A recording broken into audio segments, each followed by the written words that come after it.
Assalamualaikum warahmatullahi wabarakatuh.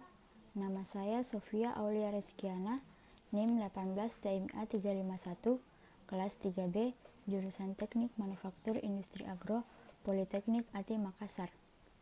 Pada kesempatan kali ini, saya akan menjelaskan tentang UTS mata kuliah pengecoran logam saya sebagai tugas UAS saya. Nomor 1 yaitu pengecoran logam adalah suatu proses manufaktur yang menggunakan logam cair dan cetakan untuk menghasilkan bentuk yang mendekati bentuk geometri akhir produk jadi. Logam cair akan dituangkan atau ditekan ke dalam cetakan yang memiliki rongga cetak atau cavity sesuai dengan bentuk atau desain yang diinginkan. Setelah logam cair memenuhi rongga cetak dan tersolidifikasi, selanjutnya cetakan disingkirkan dan hasil cor dapat digunakan untuk proses sekunder. Nomor 2 yaitu kelebihan pengecoran logam dibandingkan CNC dan proses konvensional. 1. Membuat benda dengan interval ukuran coran yang luas. 2. Membuat benda dengan bentuk paling sederhana hingga paling rumit. 3. Efisien dan ekonomis. 4. Membuat prototipe produk. 5. Variasi bahan luas. 6. Tingkat keakuratan tinggi. 7. Cocok untuk segala tipe produksi. Nomor 3. Tahapan-tahapan dalam membuat cetakan pasir. Pemadatan pasir cetak di atas pola, pelepasan pola dari pasir cetak, rongga cetak, pembuatan saluran masuk dan riser, pelapisan rongga cetak. Bila coran memiliki permukaan dalam, misal lubang, maka dipasang inti. Penyatuan cetakan, dan yang terakhir siap untuk digunakan. Nomor 4 yaitu kelebihan cetakan pasir. Desain fleksibel, mampu membuat bentuk kompleks, pilihan logam yang dapat dicor banyak, biaya alat murah.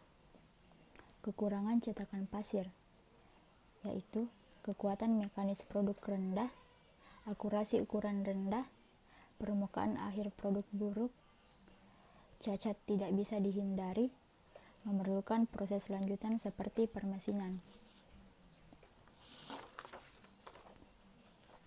Selanjutnya yaitu kelebihan cetakan logam. Sifat mekanis pengecoran logam lebih tinggi, akurasi dan permukaan selesai coran lebih tinggi, penyebab pengecoran cacat berkurang, dan kecepatan produksi tinggi. Sedangkan kekurangan cetakan logam yaitu kurang ekonomis untuk produksi jumlah kecil. Nomor 5. Cara membuat cetakan logam. Yang pertama itu proses pemadatan, kemudian pelepasan pola, kemudian pembuatan saluran masuk dan riser, pelapisan rongga cetak, kemudian bila coran memiliki permukaan dalam, misal lubang, maka dipasang inti. Kemudian penyatuan cetakan, dan yang terakhir siap untuk digunakan. Selanjutnya itu cara membuat produk dengan cetakan logam.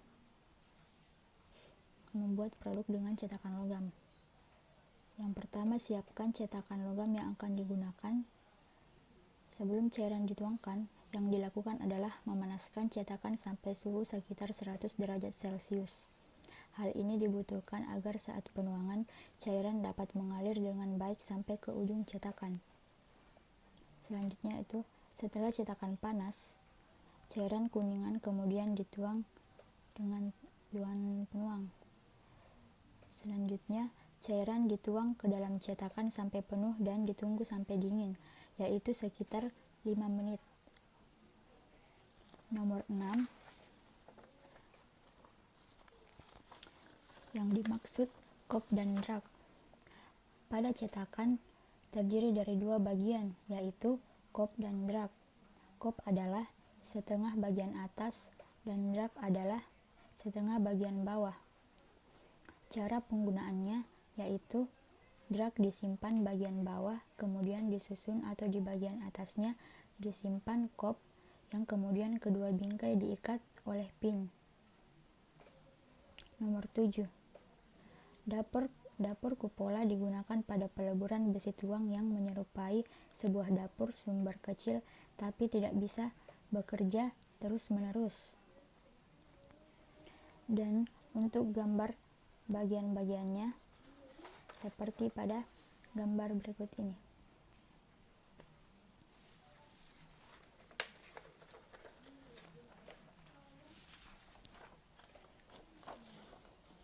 Dan selanjutnya yaitu nomor 8. Yang pertama, temperatur ruangan atau pouring temperature adalah temperatur logam cair pada saat dituangkan ke dalam cetakan.